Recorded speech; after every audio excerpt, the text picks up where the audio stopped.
అనేక కట్టుబాట్లు ఉంటున్నాయి మనుషులకి. కులానికి వచ్చి ఒక కట్టుబాటు, దేశానికి వచ్చి ఒక కట్టుబాటు, కట్టబడి ఉన్నటువంటి వారిని దేవుడు విడిపిస్తున్నాడు.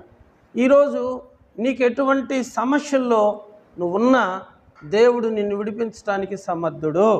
హల్లెలూయా. కట్టబడి ఉన్నటువంటి గాడిద కట్లను విప్పాడు. మనం కూడా ఆర్థికంగానో అనారోగ్యంగానో అసమాధానంగానో ఏదో ఒక పరిస్థితుల్లో మనము కట్టబడి మానసికంగా ఎంత నలిగిపోతున్నామో ఇటువంటి పరిస్థితుల నుంచి మనల్ని విడిపించగలిగిన శక్తిమంతుడు మన ప్రభు అయిన యేసుక్రీస్తు వారు. హల్లెలూయా. ఆయన కట్టబడి ఉన్నటువంటి గాడిద కట్లను విప్పాడు. మన సమస్యల నుండి కూడా మనల్ని దేవుడు తప్పకుండా విడిపిస్తాడు.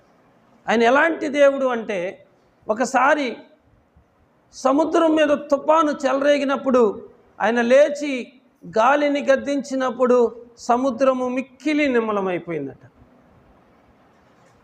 సముద్రాలు, గాలి, తుఫాన్లు, ఈ లోకములో సమస్తము కూడా దేవుని మాటకు లోబడుతూ ఉన్నాయి.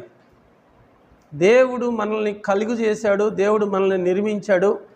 ఆయన మన తలలో వెంట్రుకలన్నీ కూడా లెక్కించాడు. ఆయన సెలవు లేకుండా ఏ ఒక్కటి కూడా రాలి నేల మీద పడదు.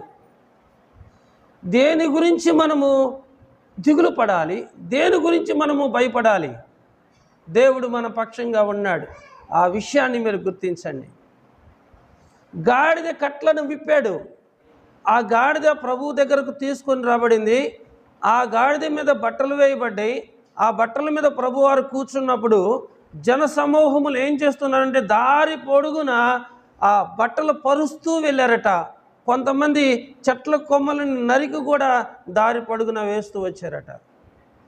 చూడండి, ఎప్పుడైతే ప్రభు అయిన యేసుక్రీస్తు వారు ఆ గాడిద మీద కూర్చున్నాడో, ఆ గాడిద నడుస్తూ ఉన్నప్పుడు కాలికి దుమ్ము కూడా కాకోకుండా ఎంతో హుందాగా సంతోషంగా ఆ గాడిద ఆ బట్టల మీద నడిచి వెళ్తుంది.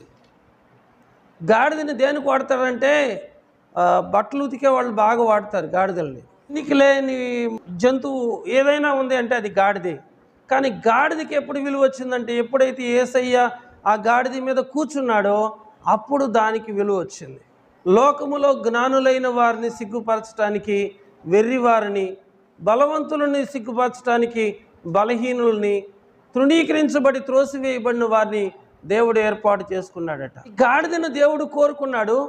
గాడిదకు ఎక్కడ లేని విలువ వచ్చింది.